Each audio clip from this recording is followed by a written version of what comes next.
День за днем корреспонденты нашего телеканала следят за событиями в республике и за ее пределами. Сегодня, подводя итоги этой недели, мы расскажем вам о самых заметных из них.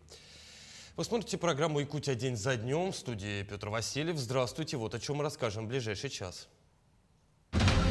Якутия масштабно отметила День государственности, значимую дату в истории становления региона. Расскажем подробности. Более 1600 вопросов поступило на прямую линию главы Якутии. Прямой эфир в честь Дня государственности длился 3 часа и 23 минуты. В Москве стартовал форум «Фестиваль. Креативная неделя». Дизайнеры, артисты, IT-лидеры собрались вместе, чтобы ответить на вопрос, какой будет креативная экономика будущего. Стали известны сроки закрытия навигации для маломерных судов. С 25 сентября судоходство завершилось в арктических районах. В столице стартовали всероссийские соревнования по танцевальному спорту. Турнир такого масштаба наша республика принимает впервые.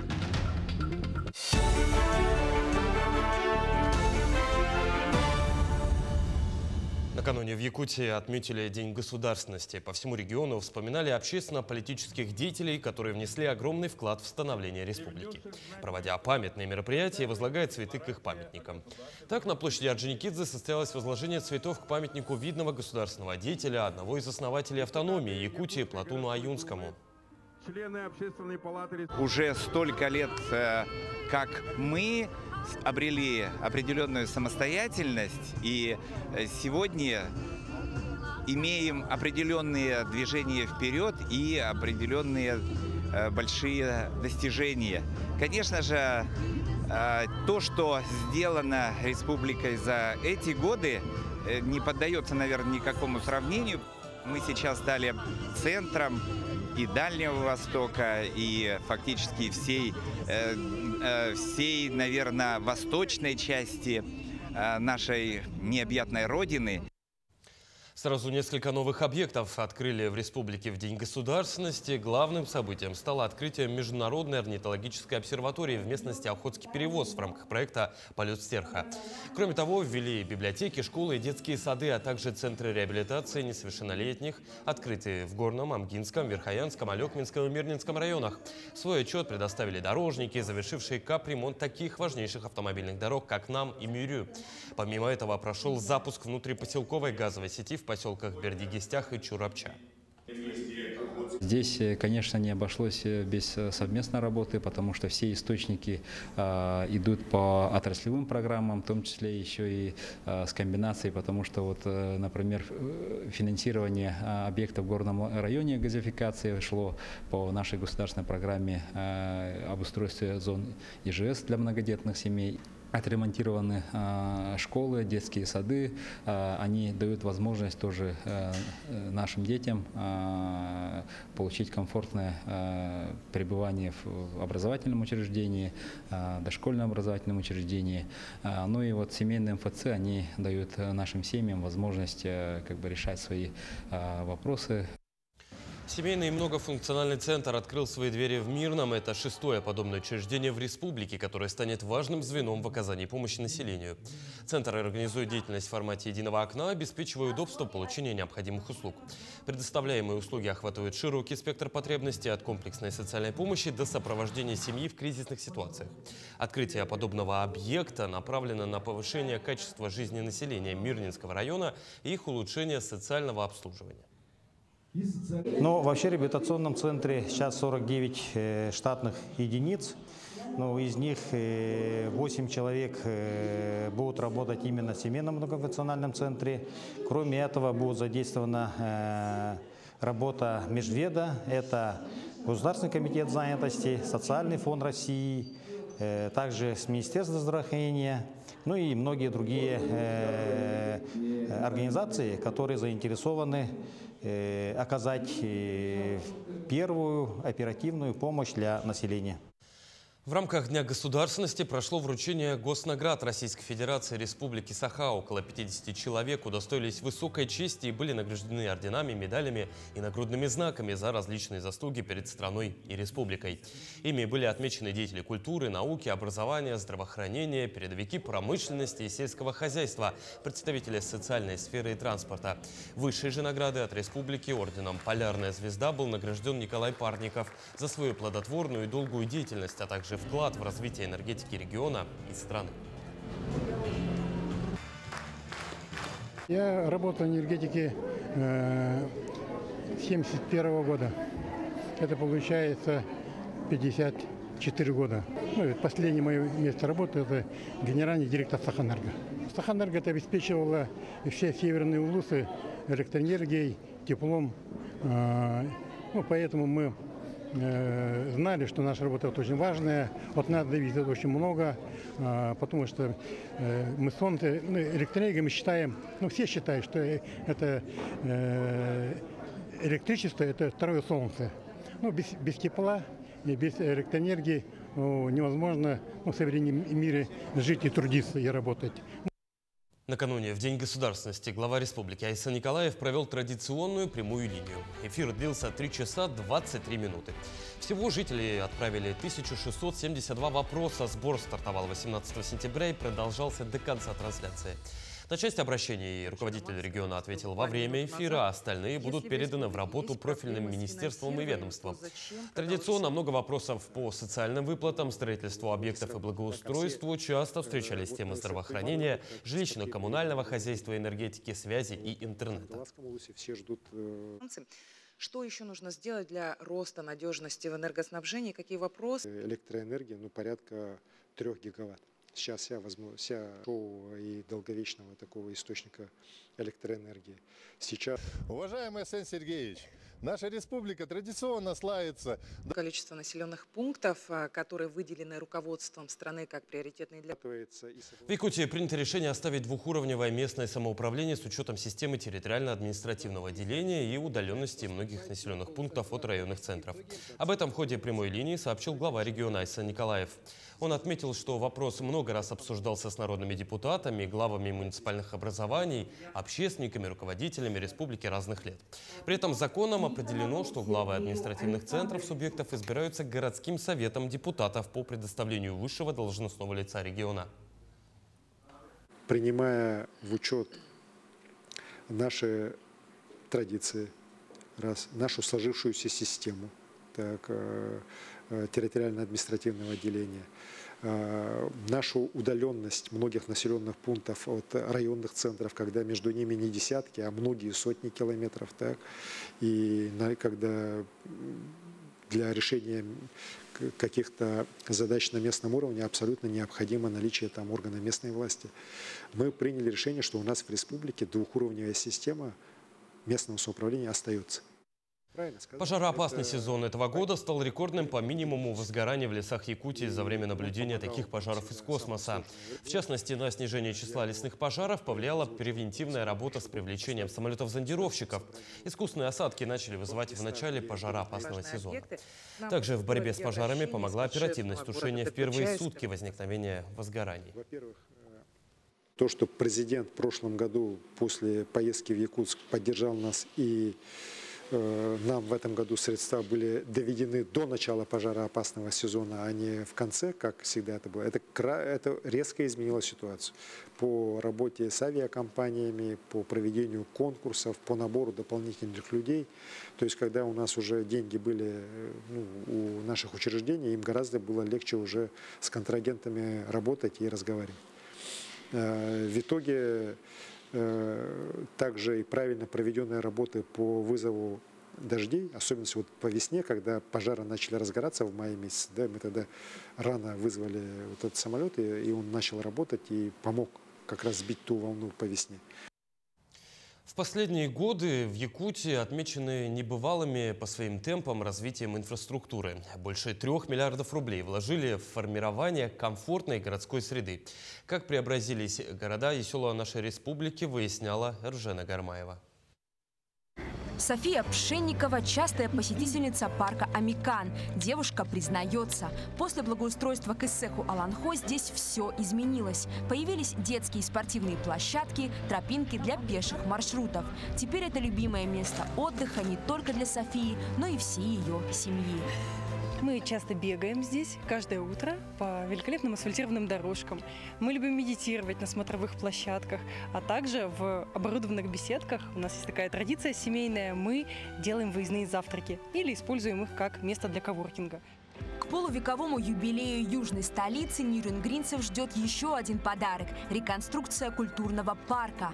План его благоустройства стал победителем всероссийского конкурса проектов городской среды. И таких объектов-победителей по всей республике десятки, от Ленска до Среднеколымска. Результаты есть, и они ощутимые. На прошлой неделе в Вилюйске открыли набережную «Поющие пески».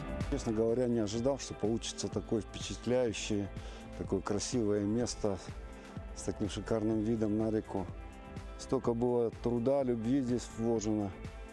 Удивился, даже велосипедные дорожки появились. Всего же по федеральному проекту формирования комфортной городской среды обновление получило 101 общественное пространство. Например, в Тате осовременили парк и набережную озера Этыкюль. В парке Мирного появился амфитеатр, беседки и скейт-парк. А жители Покровска любуются видом на Лену с обновленной набережной. Я стою, смотрю, очень красиво. Я думаю, это понравится в первую очередь гостям города Покровска. Ну а жители столицы могут лицезреть великую сибирскую реку с набережной имени Романа Дмитриева. Чего здесь только нет. И велодорожки, и тренажеры. В общем, все, что нужно для активного и нескучного отдыха. Но самое важное, что такое многообразие полюбилось горожанам. Очень много народу ходит. Семейные пары, да, молодежь. И скандинавской ходьбой занимается, ходьбой. Молодежь в основном бегает. Во главе угла мнение жителей. И это не пустые слова. Каждый год жители сами выбирают места, что и где будет благоустроено. В этом году 90 тысяч якутян проголосовали за понравившиеся объекты. С прошлого года программа формирования комфортной городской среды стала частью нового национального проекта «Инфраструктура для жизни». По президентскому проекту реализуются планы развития 43 опорных пунктов Якутии. А значит, новых объектов в республике построят еще больше. Ржена Гармаева, Виктор Дичковский, Якутск. Мы продолжим подводить итоги минувшей недели. После небольшой паузы оставайтесь с нами.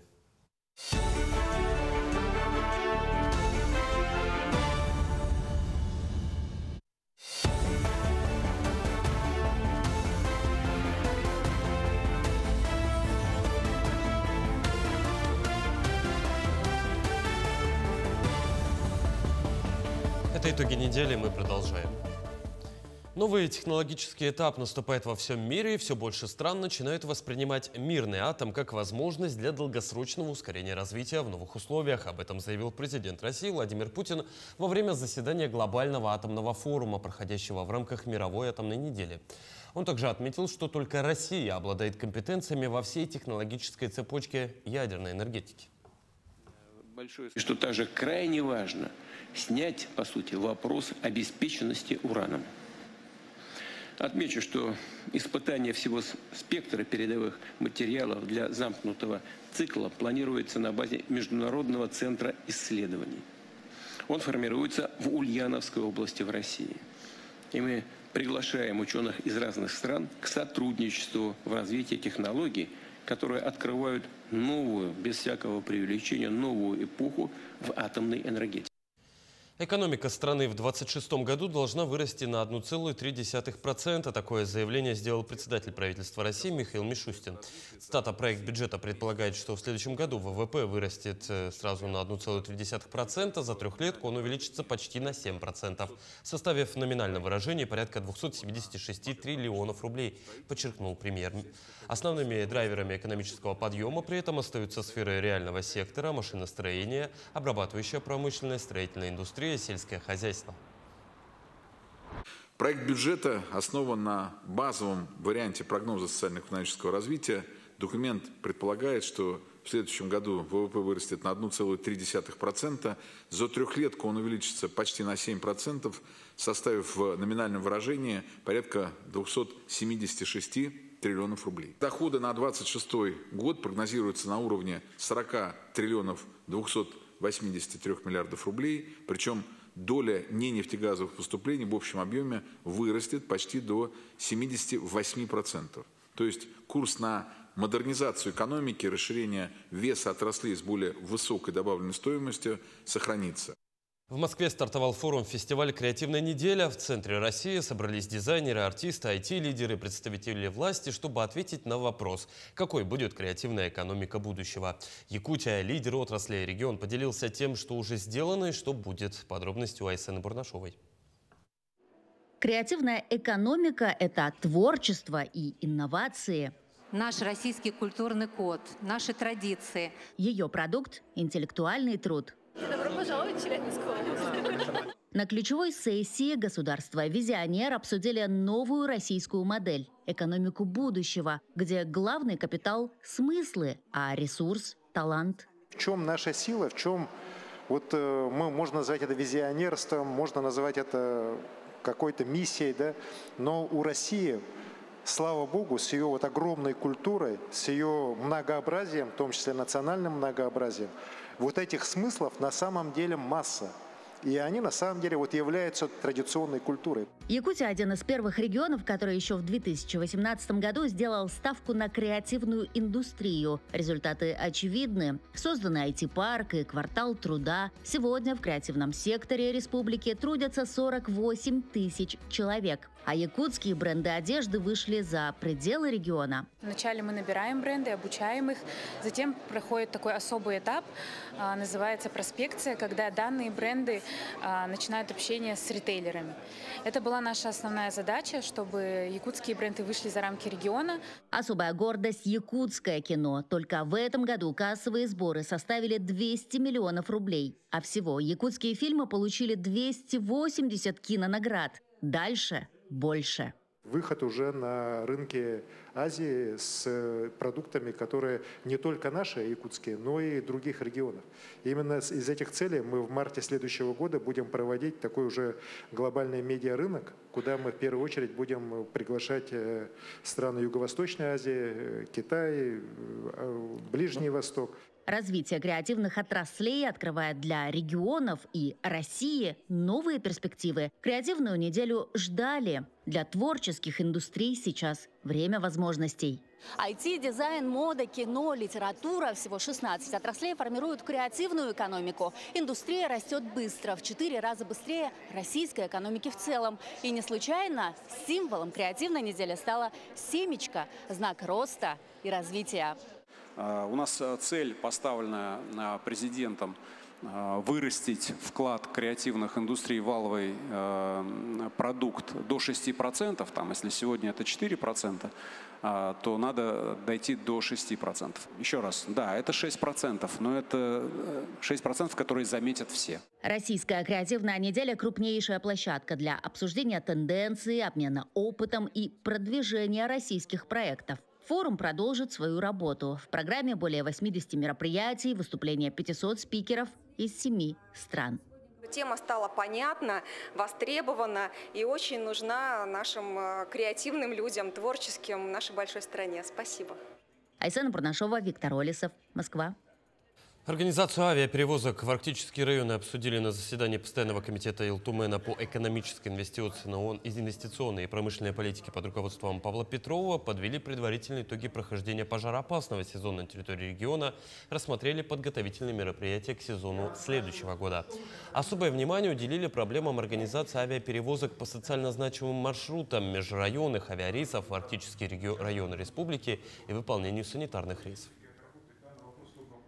Очень животрепещуще обсуждали вопрос по поводу субсидированных билетов авиакомпании, полярной авиалинии, авиакомпании Якутии, как помочь и как сделать так, чтобы все-таки вопрос санитарных рейсов, те, которые осуществляет полярная авиалиния, она осталась на уровне, и обеспечить жизнедеятельность основной из позиции этих наших улусов, тем более вышли главы. И этот вопрос не кончается. Санитарная авиация – это доставка социально значимых грузов, это, северный завоз и так далее. Вопрос стоял о том, что все-таки необходимо этот вопрос продолжать и изыскать средства для того, чтобы эти рейсы выполнялись и делались. И в продолжении темы жители арктических и северных районов отрезаны от связи с Большой Землей. С начала сентября полярные авиалинии, единственная компания, совершающая внутриреспубликанские перевозки, резко сократила число рейсов по социально значимым маршрутам.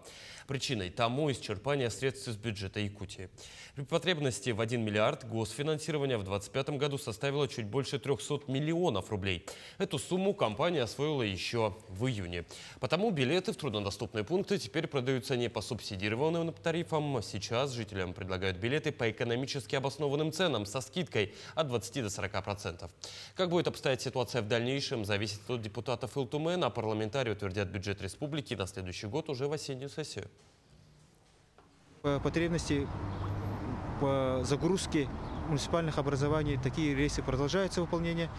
Тем самым, чтобы улучшить и определенная доступность была с администрацией муниципального образования, мы смотрим загрузку воздушных судов, авиакомпаний, например, полярные авиалинии и так далее. На сегодняшний день социально значимыми перевозками по состоянию на сегодня порядка 500 рейсов выполнено. Это по всем арктическим районам. В принципе, если определенная острая потребность возникает, при определенной загрузке с муниципалитетами схема уже налажена. Энергетики Якутии отключат электричество должникам до конца сентября. Жители задолжали за электроэнергию более 1,5 миллиарда рублей, а за тепло 753 миллиона. Из-за этого энергетики планируют отключать злостных неплательщиков от электроэнергии до конца месяца. Отключают не сразу. Сначала присылают уведомление о долге. Если не заплатить в течение 20 дней после получения, электричество отключат. Чтобы вернуть его, нужно полностью погасить долг и заплатить пение. Энергетики рекомендуют платить за электричество вовремя до 10 числа каждого месяца, чтобы избежать отключений и штрафов. Стали известны сроки закрытия навигации для маломерных судов. Так, с 25 сентября судоходство завершилось в арктических районах. 7 октября навигация закрывается в заречных и центральных районах, а также на территории Якутска и Жатая.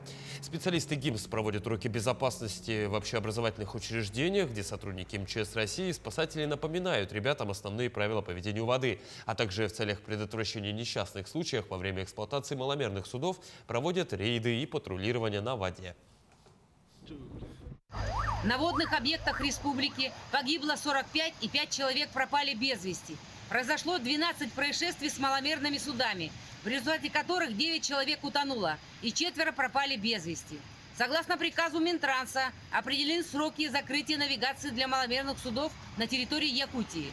Так планируется с 25 сентября в 14 арктических и северных районах, 7 октября на всей территории Якутии. В рамках месячника безопасности и акции «Вода. Безопасная территория» инспекторами ГИМС проводится патрулирование, административная и профилактическая работа, в ходе которых на правонарушителей составлено более 370 административных дел. К слову о рейдах, с завершением навигации судоводителям напоминают о сезонных рисках. Специалисты отмечают, из-за переменчивой погоды прогулки осенью опаснее, чем весной или летом.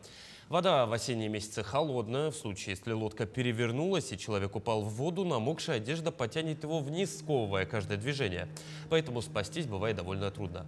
Во избежание несчастных случаев плавсредство должно быть оборудовано согласно установленным требованиям и управляться людьми с должной подготовкой. В Якутии выполнены почти все планы кормозаготовительной компании. На сегодняшний день приготовлено порядка 410 тысяч тонн, 112% от планируемого объема.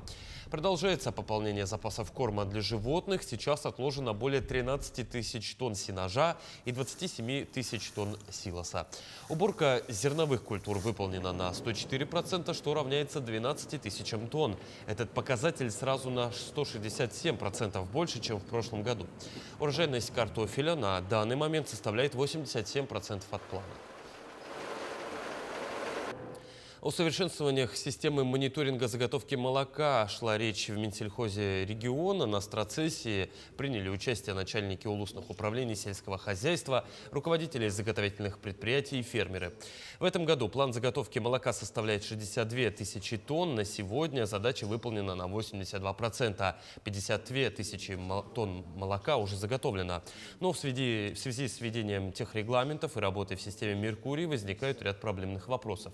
Также на страцессии поговорили о модернизации технической базы заготовительных предприятий.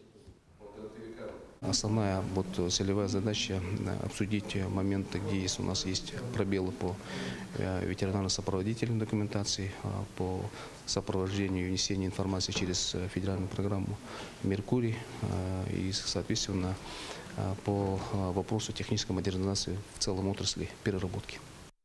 Мы продолжим подводить итоги минувшей недели. После небольшой паузы оставайтесь с нами.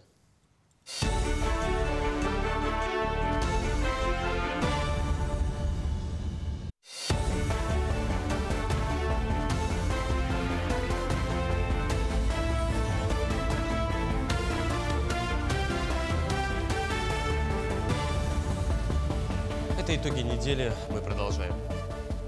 Власти республики сообщили, что в этом году выделили почти 30 миллиардов рублей из бюджета на поддержку семей с детьми. Эти деньги идут на разные выплаты, например, материнский капитал «Семья» при рождении третьего и последующих детей более 469 миллионов рублей. Целевой капитал «Дети столетия» около 522 миллионов рублей. Выплата вместо земельного участка для многодетных семей около 500 миллионов рублей. Из-за проблем с бюджетом были небольшие задержки с некоторыми выплатами, но власти обещают, что все обязательства перед семьями с детьми будут выполнены в полном объеме. Поддержка таких семей остается главным приоритетом. Второй этап строительства адаптивного образовательного комплекса продолжается в Якутске. Детский сад на 200 мест и интернат на 150 расположен на Сергеляхском шоссе. Строительная готовность составляет 49%. На объекте ведутся работы по кладке стен и перегородок первого и второго этажей, штукатурки стен, прокладки кабелей, внутреннего электроснабжения, установки оконных блоков. Объект, отмечу, сдадут в 2026 году. В республиканском туберкулезном детском санатории торжественно открыли госпитальную школу. Теперь дети во время лечения будут посещать уроки и углублять свои знания сразу по нескольким предметам. А еще во внеурочное время научатся играть на хомусе и будут изготавливать различные сувениры. В детском санатории сейчас проходят диагностические обследования, медикаментозную терапию сразу более 80 детей, в том числе 30 школьников. В связи с ковидом, когда вот это была пандемия, то школа вообще закрылась. И потом мы уже с министром здравоохранения Еленой Николаевной Афанасьевной ставили вопрос перед Министерством образования. Нюргуна Афанасьевна Соколова приняла очень правильное решение, я думаю. И сегодня мы вот открываем школу. Дети очень рады. Если занятия, вот уже с 1 почти с 10 сентября уже занятия идут, и дети, если один урок, то они уже требуют: нам дайте эти уроки. Поэтому это очень-очень хорошо. Республика в этом году направит на меры социальной поддержки населения свыше 16 миллиардов рублей. 48% расходов бюджета направлено в социальную сферу. При этом при поступлении доходов на уровне 58% от годовых планов финансирование социальной сферы составило 81%. Соцподдержка населения остается одним из ключевых приоритетов работы правительства. Средства, предусмотренные в бюджете, направлены на обеспечение стабильности и адресной помощи тем, кто в ней нуждается больше всего. На сегодня уже исполнено расходов на сумму в 12,5 миллиардов рублей, из-за которых 8,2 средства республиканского бюджета и 4,3 миллиарда федеральные. Туристический поток в Якутии за 7 месяцев этого года составил 170 тысяч человек, говорится в сообщении Минпреда Республики. У Якутии, цитата, остается высокий потенциал для развития туристического бизнеса. На территории региона работает 25 туроператоров и 87 турагентов. Реализуется более 170 продуктов, работают 26 аттестованных экскурсоводов. Рекорды по числу туристов бьет по-прежнему национальный парк Ленские столбы в Хангаласском районе. С начала года его посетили более 52 тысяч человек. Новый завод и новые возможности. В Якутске открылось первое в регионе производство закаленного стекла. На неделе предприятие было торжественно запущено в работу и даже успело заключить стратегический меморандум. Какой именно, знает моя коллега Саргалана Неустроева. Класс, да? Вот это да. Так. И даже так специалисты нового завода демонстрируют качество стекла, которое только что с пылу с жару достали из печи для закаливания. Еще одна гарантия качества нашего якутского закаленного стекла — не только его прочность, но и безопасность. Об такое разбитое стекло невозможно порезаться. Такого стекла всего за одну смену завод может выпустить порядка 600 квадратных метров, при этом практически исключая человеческий фактор из производства. Все станки работают автоматически по принципу программного управления.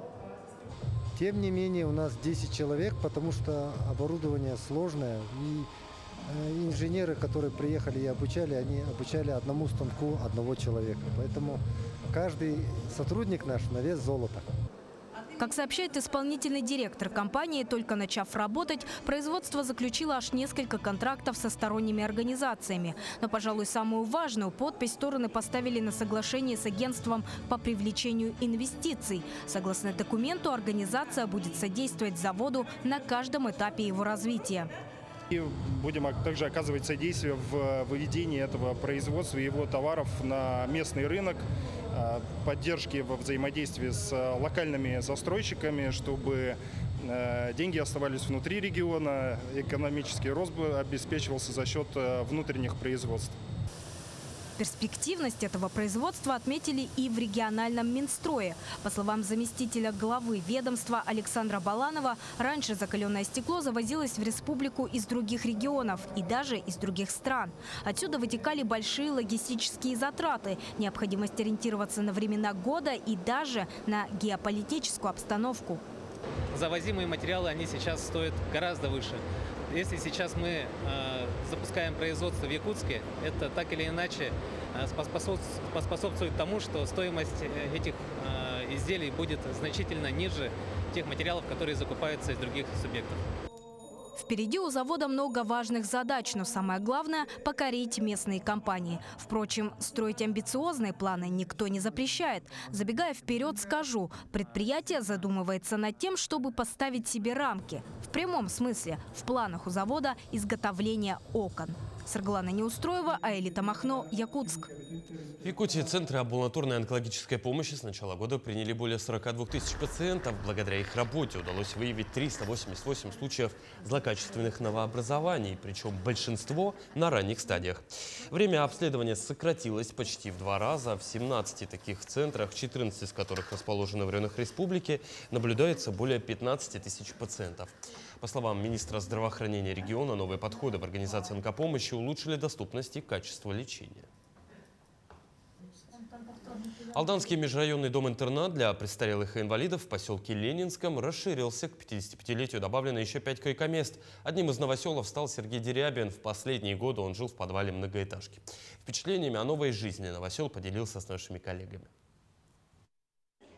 К размеренному и спокойному существованию Сергей Дерябин почти привык. Правда, без обычных и зачастую безрадостных хлопот иногда бывает скучно. 1,5 месяца назад Сергей Александрович заселился в Алданский дом-интернат для престарелых и инвалидов поселка Ленинского. А предыдущие 5 лет после разрыва отношений с семьей мужчина провел в подвале одной из городских многоэтажек. Все друзья, вот сейчас никто ничего, все, забыли меня, короче. Был нужен, пока работать мог, пока работал, помогал. В прошлом Сергей Александрович был мастером на все руки, но сейчас множество вещей выполнять попросту не может, зрение почти пропало. Через несколько недель мужчина отправится на операцию. Вопрос с микрохирургическим вмешательством решили сотрудники дома-интерната. Когда Сергей Александрович вновь сможет видеть, без дела он сидеть точно не будет. Здесь можно помогать. Вот действительно, я думал, что это, может быть, снег там чистить, что угодно. Сергей Александрович стал одним из последних новоселов Ленинского дома-интерната. Ввиду тяжелых жизненных обстоятельств мужчина имел приоритетное право на получение путевки. Однако проблема очередности в стационарное учреждение по-прежнему существует. Руководством районного управления соцзащиты на уровне республики неоднократно ставился вопрос об увеличении количества мест в доме-интернате. В августе месяце эта ситуация решилась. К 55 было добавлено еще 5 коек.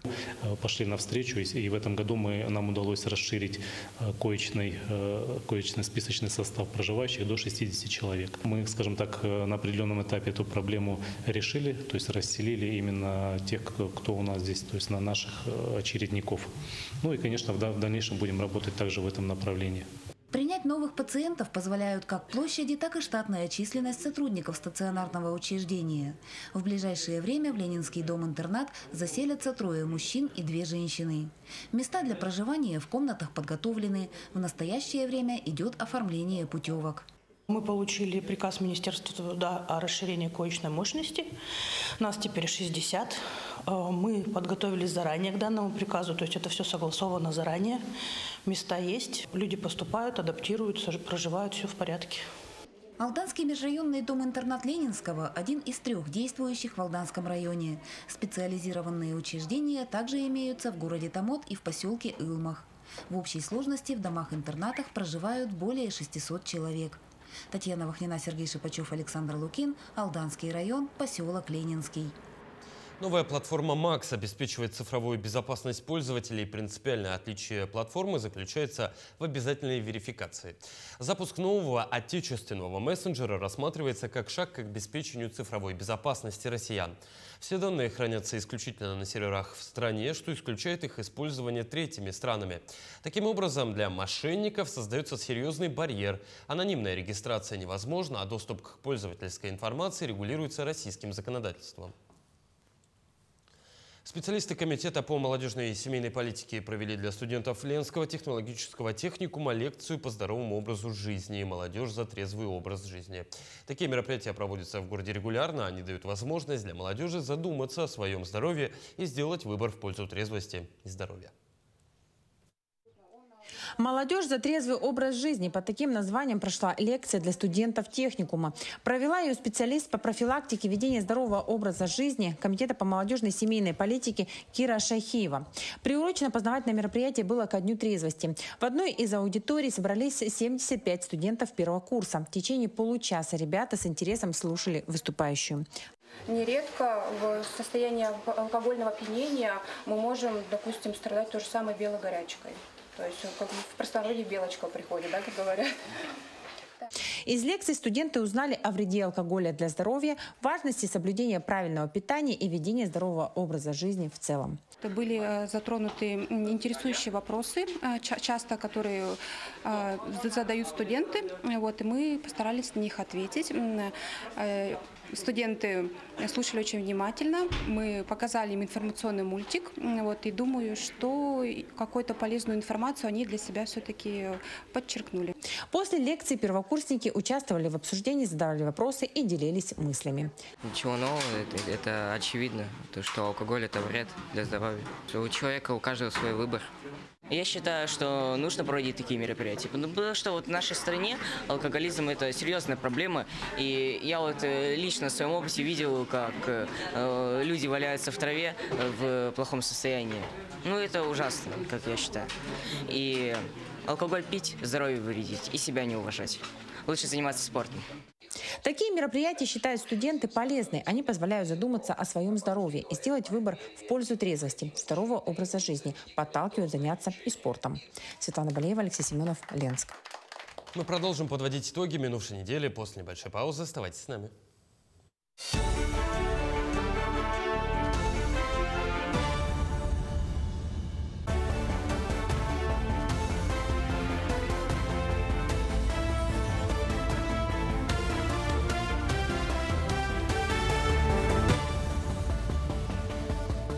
Это итоги недели, мы продолжаем.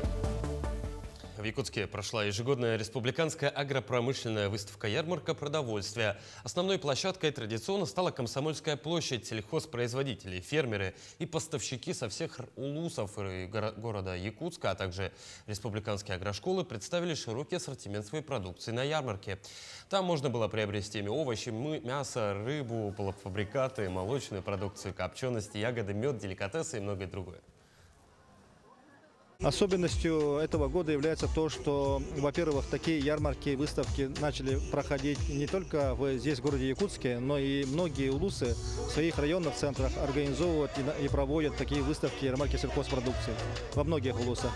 Это первое. Второе, несмотря на экономическую ситуацию в целом по стране и в регионе, развиваются и технологии, появляются новые производства, улучшается качество продукции, об этом отвечают и технологии. В рамках ярмарки состоялось и закрытие скакового сезона на ипподроме Агату. Общий призовой фонд соревнований превысил отметку в 5 миллионов рублей. Подробности в сюжете Лилии Бурцевой. За приз председателя правительства Якутии на дистанции в 10 километров вышли лошади якутской породы 4 лет и старше. Они соревновались за призовой фонд в 1 000 000 рублей. Лошади из Сунтарского, Амгинского, Намского, Бирюйского улусов, а также из Якутска боролись за приз. По итогу победителем первого забега стал Айхал, скакун из Якутска. Очень символично, что это все происходит в День государственности нашей республики 27 сентября. И, конечно, для нас это большой праздник, большой очень символично то, что в этот день проходят конные соревнования. Лошадь – это символ нашей республики, символ нашего традиционного уклада, такого свободы, прорыва. Ну и, конечно, это символ трудолюбия, как Республика Саха-Якутия в составе нашей Российской Федерации является очень важным фундаментом развития Дальнего Востока и всей нашей страны. Работа над подготовкой к скачкам начинается задолго до главного заезда. Уже с весны коневоды активно тренируют скакунов, а к осени ведется активная организационная работа. Мы в год проводим очень много мероприятий по конным скачкам, начиная от на призы главы Александра Сергеевича, это основной праздник, на Исехе проводим. И начиная уже с мая месяца уже наши коневоды начинают по скаковым мероприятиям уже заниматься, уже начиная с апреля месяца. Поэтому до сентября, до октября месяца уже вот начинаются такие организационные мероприятия по подготовке к конным скачкам. Якутский ипподром не просто спортивный объект, а часть исторического наследия региона. В этом году он отметил 90-летний юбилей. Конный спорт в республике является самым таким народным, да? Народ очень любит, скажем, вот в этом году мы справили 90 лет нашему ипподрому. В 1935 году здесь официально были проведены первые скачки. С тех пор здесь вот всегда проводятся конные скачки, республиканские конные скачки. Во время скачек гости могли посетить открытый турнир по дартсу среди женщин и мужчин, а также осеннюю ярмарку продовольствия. Лилия Бурцева, Иван Сорокаумов, Якутск. В Москве состоялась презентация нового бестселлера писателя Александра Седалищева «Герой Якутии. Дороги войны». Книга написана в жанре публицистики о героях специальной военной операции. Автор работал волонтером в Новоазовске, тактическую подготовку проходил в отряде «Ботур» в Якутске. В очерках повествуются реалии боевых действий, читателю дается возможность окунуться в жизнь воинов и увидеть войну изнутри. Вторая книга готовится именно в таком же формате, и именно так же и будет написано, как бы продолжение первой книги это будет. Туда войдут, конечно же, наши ныне действующие бойцы, солдаты, которые на передке, которые на ЛБС. Есть, сразу скажу, есть особые личности в этой книге будут там, да, которые даже с 2014 года воюют. Вторая книга, которую выпустило издательство «Веч» не так давно, в серии «За ленточкой». Это вот герои Якутии, это очерки, это такие живые рассказы о событиях, сейчас связанных со специальной военной операцией на Донбассе. Это рассказы участников боевых действий, живые истории, очень хорошо обработанные Александром Николаевичем. Я думаю, эта книга будет очень популярной. Мы очень рады, что нашли этого писателя и надеемся с ним дальше продолжать сотрудничать. В Уфе показали якутский фильм «Там, где танцуют стерхи» режиссера Михаила Лукачевского. Премьера прошла в столичном кинотеатре «Родина». Показ стал возможен благодаря межрегиональному сотрудничеству Якутии и Башкортостана в сфере креативной экономики. Как прошла премьера, знает Айсена Бурнашова. На фасаде афиша якутского кино. В фойе «Якутская рыба» угощают каждого гостя. По вкусу уфимцам пришлась и якутская кинолента. Показ прошел в 2 кинозалах на 2 языках – русском и башкирском. Причем на башкирском якутский фильм вышел впервые. Это творческий эксперимент, говорит режиссер киноленты. И, конечно, это символ дружбы наших народов. Другой фильм другого народа, да, другой республики никогда не был переведен на башкирский язык. И это первый опыт, и это большой эксперимент. И мы сегодня узнаем какой результат будет всего этого.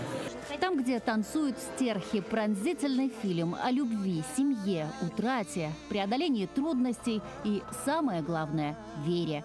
Фильм «Потрясение», фильм «Благословление». Не зря говорят, увидеть танец стерхов к счастью. Зрители аплодировали стоя. Как вам? Как башкирское кино, да?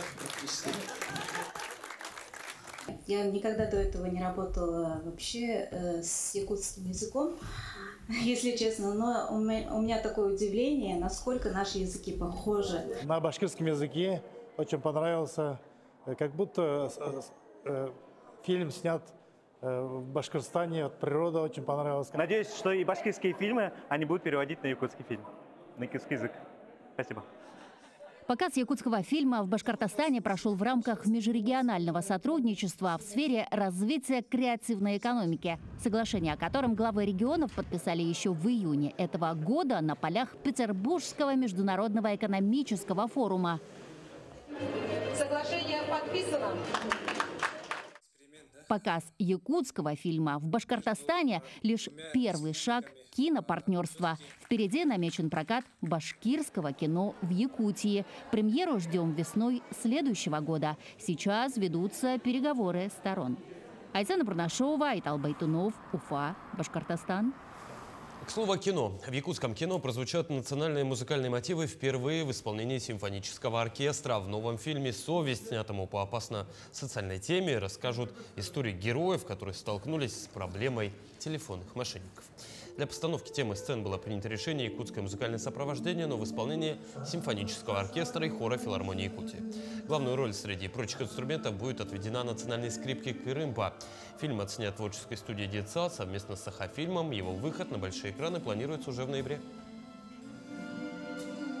Мы перед тем, как снимать фильм, приступать к нему, мы обращались за консультацией в МВД, которые работают по мошенничеству именно. И они нас очень хорошо поддержали в этом плане и консультировали, какие эти есть схемы мошеннические. Впервые это в якутском кино, где есть оркестр симфонический. Поэтому я думаю, что это очень сильно обогатит и даст душу фильму. Ниренгринский музей истории освоения Южной Якутии победил в республиканском конкурсе музейных проектов. Итоги подведены на Дальневосточном историческом форуме. Подробности у наших коллег. Республиканский конкурс музейных проектов «Якутия в годы Великой Отечественной войны на фронте и в тылу» собрал большое количество участников – более 90 музеев республики. Интерактивная выставка «Образ Великой войны» Ниренгринского музея истории освоения Южной Якутии завоевала первое место в категории лучшего архитектурно-художественного оформления экспозиции. На этой выставке были применены новые формы работы с посетителями. Специально для данной выставки «Образ Великой войны» мы подготовили 13-минутный ролик, который рассказывал о всех основных крупных сражениях Великой Отечественной войны. Сделали мы ящики напольные, в которых составили предметы примерно 40-х, 60-х годов вот этого диапазона. Разбили все по тематике. Получился такой эффект погружения для каждого посетителя. Как признаются сотрудники музея, такие награды только повышают желание творить дальше и делать больше. В этом году Нерингри отмечает свой 50-летний юбилей. Каждую неделю в музее свои знания о родном городе пополняют ниренгринцы, в том числе самые маленькие горожане. Когда наши гости приезжают, они заезжают вот сюда, через Южную Якутскую, и вот здесь у нас есть памятник вот такой вот. Кто видел такой памятник? Я! Ой, как много видели. Вот это именно памятник наших первостроителей. Ну вот, посмотри, еще увидишь. Именно с этих мест здесь начал строиться наш город. Здесь был первый спил сосны, построен самый первый домик. И город постепенно начал расстраиваться. В ближайшее время в Ниренгринском музее начнутся работы по подготовке к новым выставкам, посвященным юбилею города и района, которые, как обещают сотрудники музея, обязательно удивят жителей и гостей города. Екатерина Павлова, Андрей Гаянов, Ниренгри.